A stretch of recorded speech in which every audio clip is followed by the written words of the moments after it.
what's taking place down in New Orleans, and we have some new information that has to deal with the fact that there's a huge environmental impact that's taken place since Hurricane Katrina. Devastated the wetlands in the Gulf, and of course we cannot forget what happened with the BP oil disaster.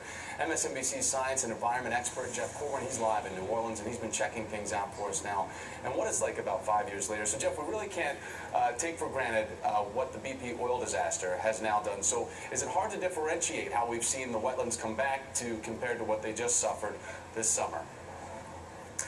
Good morning, Thomas. Interesting question. We look at the impact of environmental disasters like Katrina and, of course, this devastating oil spill. And what we've discovered is that they are really symptoms of a much greater environmental problem right here, and that is the loss of the incredibly important coastline along Louisiana. We need to keep in mind that 20% of our country's waterfowl, like ducks, they winter here.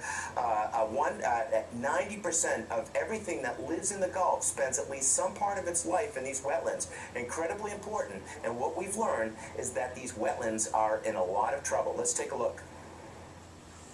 This is where Ryan Lambert grew up. Lambert is a local fisherman and guide. He makes his living out here in the marshes, and his world is disappearing. You can see how the land used to be right here, and see all the stumps? That was all the trees that lined this body. While this may look like a classic and pristine estuary of Louisiana, the truth is, it is an ecosystem in crisis that is literally dissolving away before our very eyes. Just a few years ago, the very place where I'm standing was land. And a few years from now, the remaining fragments of habitat, it'll all be gone. It's estimated that 90% of everything that lives in the Gulf of Mexico spends some part of its life here, including 70% of the shellfish consumed in the U.S. More than a football field of these Louisiana wetlands are lost every hour, experts say, and the problem is man-made. You may find this hard to believe, but right now I'm standing on what was once someone's porch. A porch that was attached to a family's home, a home that made up a vibrant community known as Bayou Ferran. Just a generation ago, there were many homes that dotted this verdant landscape. There wasn't water here, but land. What we're looking at right now is a small-scale physical model of the Mississippi Delta, or a part of it. Dr. Robert Twilley, an expert on the Mississippi, says work in the 1920s redirected the river, controlled flooding and improved navigation. This is not people moving toward the coast. This is a coast moving toward people.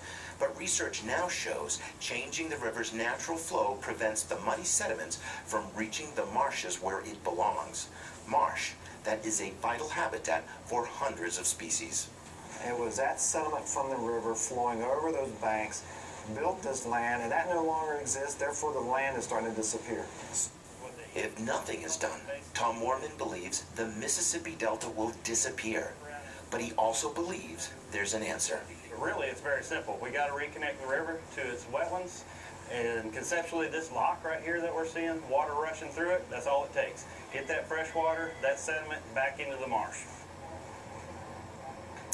Thomas, it's incredibly sobering to watch that footage and actually witness the way this valuable coastline is dissolving right before our very eyes. Today, we've lost 40% of this wetlands, and if we stay on the current course of wetland loss, it'll all be gone by the next century. And places like here, this incredible city of New Orleans will be a virtual island surrounded by the very levees that created this problem. Jeff, I know we've been able to track the loss and continue to track the loss, but we've been able to track how the species are adapting. Have they moved to other places? Are they trying to survive in other ways if they don't have these marshlands? Is what I'm saying. Thomas, an incredibly important question, and I need about an hour to explain it to you, which I don't have. We have 20 seconds, Jeff. Yeah, okay. Let me simply say this. What's happening now is because the surrounding land has become so unstable, we no longer get that water pressure from the Mississippi. We get what is called saltwater intrusion.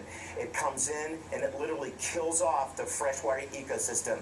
Last thing I'll say, Cocodrie, a beautiful little town, was named after the alligators that lived there. The alligators no longer are found there because of the salt water that's invaded because of the loss of this habitat. It really is fascinating. We need to get you the proper hour, though, so that we can all learn about this. Jeff Corwin, thank you, sir. It may be coming. All right, good to know. Thanks again.